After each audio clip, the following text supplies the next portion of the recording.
How has the size and structure of Guyana's population changed since you started teaching, and what events do you think contributed to these changes?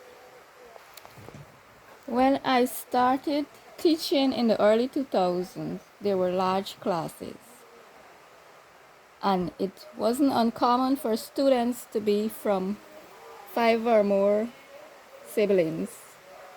Now I notice more single child and two child household. I believe migration, especially in the early 2000s, and better access to family planning played a big role.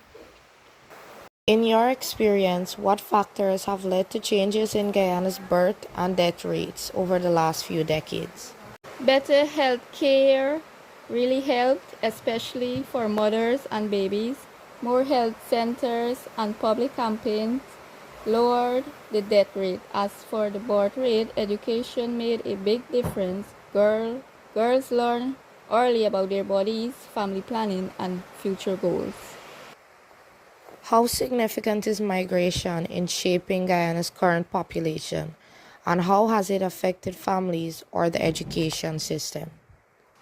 Migration is one of the biggest influences. Many of my former students now live abroad. This brain drain has affected teacher shortages, hospital staff, and even how families function. Many children are raised by grandparents because parents are overseas. How has the size and structure of Guyana's population changed since you started teaching, and what events do you think contributed to these changes? Going back even farther, I remember when parents didn't think much about the number of children they had. Children were seen as helpers in the home or on farms. But as urbanization and cost of living increased, family sizes naturally got smaller. Also, women have more educational and career options now. In your experience, what factors have led to changes in Guyana's birth and death rates over the last few decades?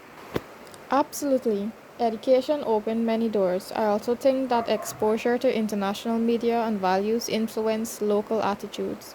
Young couples are waiting longer to start families. Back in the 70s and 80s, that wasn't the case. How significant is migration in shaping Guyana's current population, and how has it affected families or the education system? True, we've had multiple waves of immigration due to political or economic pressures, but recently I've seen some families return or invest here because of the oil industry. That could potentially balance our migration trends.